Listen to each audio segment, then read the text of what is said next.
Hello बच्चों, तो आज मैं आप लोगों के बीच आया हूँ केमिकल इक्विलिब्रियम का एक छोटा सा टॉपिक लेके, जिस टॉपिक को कहते हैं law of mass action.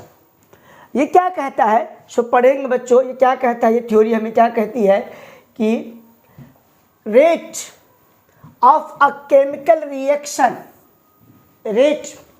Rate मतलब speed of chemical reaction is directly proportional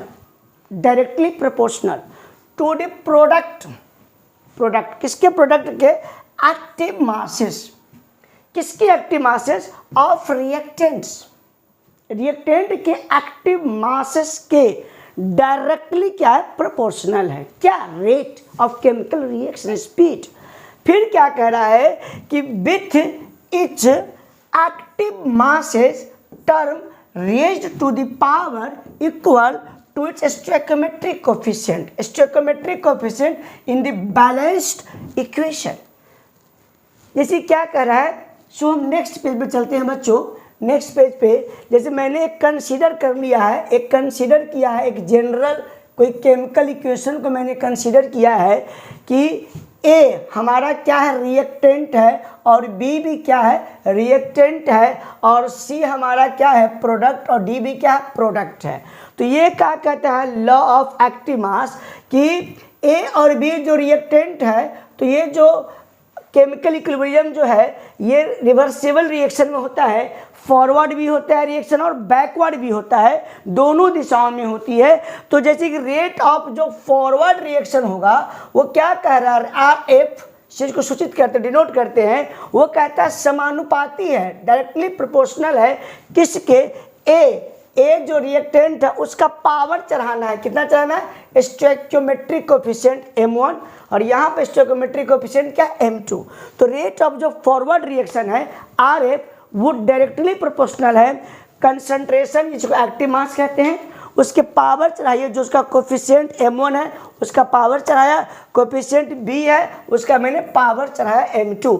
जो कोफिशिएंट होता है बैलेंस्ड केमिकल इक्वेशन में, उसी को हम कहते हैं स्टोइकियोमेट्रिक कोफिशिएंट।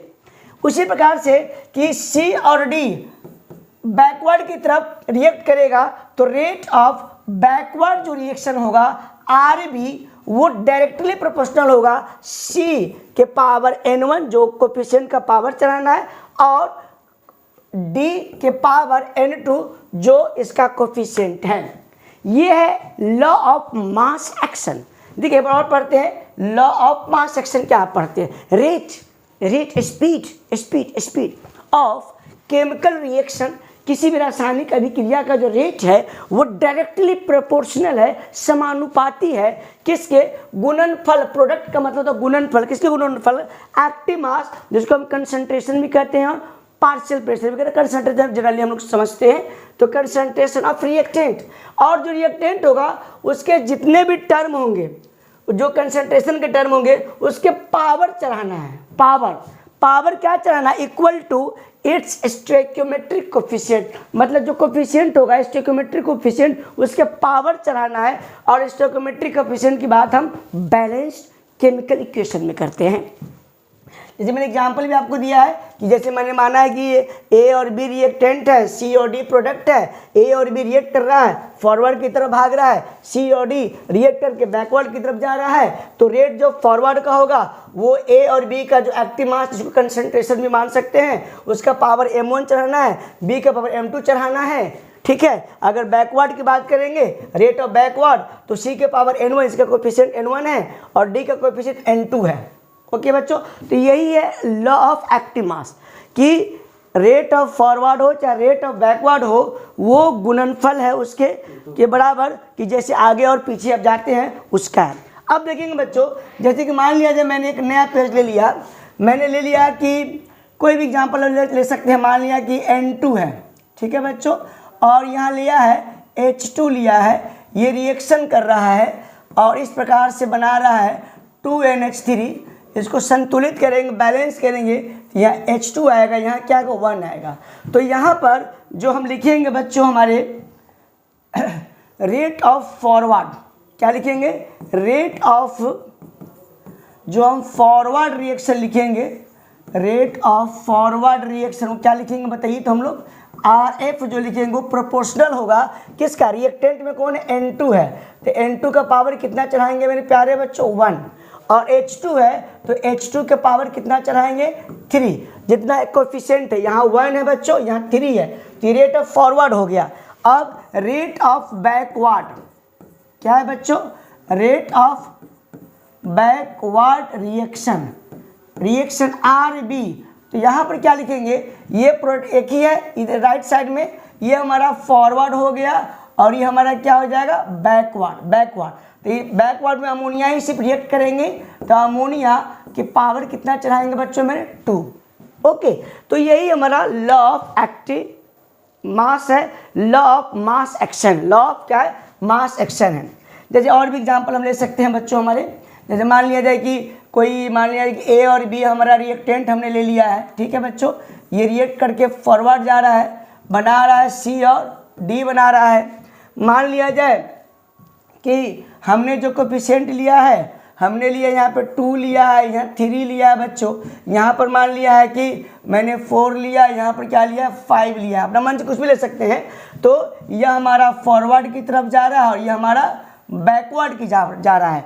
तो रेट ऑफ RF जो होगा, रेट ऑफ फॉरवर्ड, वो क्या होगा, डायरेक्टली प्रोपोर्शनल है। लॉ ऑफ एक्टिव मास कह रहा है कि A के पावर क्या लिखेंगे 2 और B के पावर क्या लिखेंगे 3, ओके, और रेट ऑफ जो बैकवर्ड है वो वहाँ पर C के पावर क्या लिखेंगे 4 और D के पावर क्या लिखेंगे 5।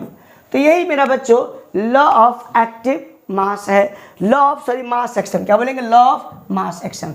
देखिए पहला पेज नहीं पढ़ा है, law of mass action, rate speed chemical reaction directly proportional to the product, क्या है बच्चों, to the product of active mass. मतलब एक्टिव मास का मतलब जो बच्चों होता है, एक्टिव मास का मतलब 2 चीज़ लिया जाता है हमारे केमिस्ट्री में, एक लिया जाता है कंसंट्रेशन, क्या लिया जाता है कंसंट्रेशन, और दूसरा जो मेरा लिया जाता है पार्शियल प्रेशर, क्या लिया जाता है पार्शियल प्रेशर। तो ये जो मेरा एक्टिव मास है या तो कंसंट्रेशन के टर्म में लिया जाएगा या पार्शियल प्रेशर के टर्म में लिया जाएगा। तो जैसे हमने जो एग्जांपल जो लिया है बच्चों, इसमें हमने लिया है ये स्क्वायर ब्रैकेट है, ये हमारा क्या स्क्वायर ब्रैकेट, तो इसको हम लोग बोलते हैं कंसंट्रेशन, क्या बोलते हैं कंसंट्रेशन। तो कंसंट्रेशन हमारा एक्टिव मास का ही एक हिस्सा है जिसको कंसंट्रेशन बोलते हैं। चलिए, तो यहाँ पे जो स्क्वायर ब्रैकेट वो क्या है कंसंट्रेशन हमने लिया है। तो यहाँ भी देख रहे हैं कि रेट ऑफ फॉरवर्ड है वो प्रोपोर्शनल है, A के पावर M1 B के पावर M2, और बैकवर्ड होगा CN1 और DN2 लेना है। चलिए, उसी प्रकार से हमने एक एग्जांपल लिया है अमोनिया वाला, नाइट्रोजन हाइड्रोजन, तो ये देखा मैंने कि रेट ऑफ फॉरवर्ड है तो N2 के पावर 1 लेना है, H2 के पावर 3 लेना है, और अगर बैकवर्ड की तरफ बढ़ते हैं तो अमोनिया से रिएक्ट कर रहे हैं। फिर हम आगे बढ़ते हैं, ये माना A और B यहाँ रिएक्टेंट था, C और D प्रोडक्ट है, यहाँ पे कोफिशिएंट 2 है, यहाँ 3 है, तो A के पावर 2 लिखा, B के पावर 3 लिखा, बैकवर्ड की तरफ गए तो C के पावर 4 और D के पावर 5 लिखा। यही हमारा बच्चों यह है लॉ ऑफ मास एक्शन। छोटा सा टॉपिक है कि what is law of mass action, this is law of mass action. Okay, फिर हम लोग नेक्स्ट वीडियो में मिलते हैं, तब तक के लिए गुड बाय।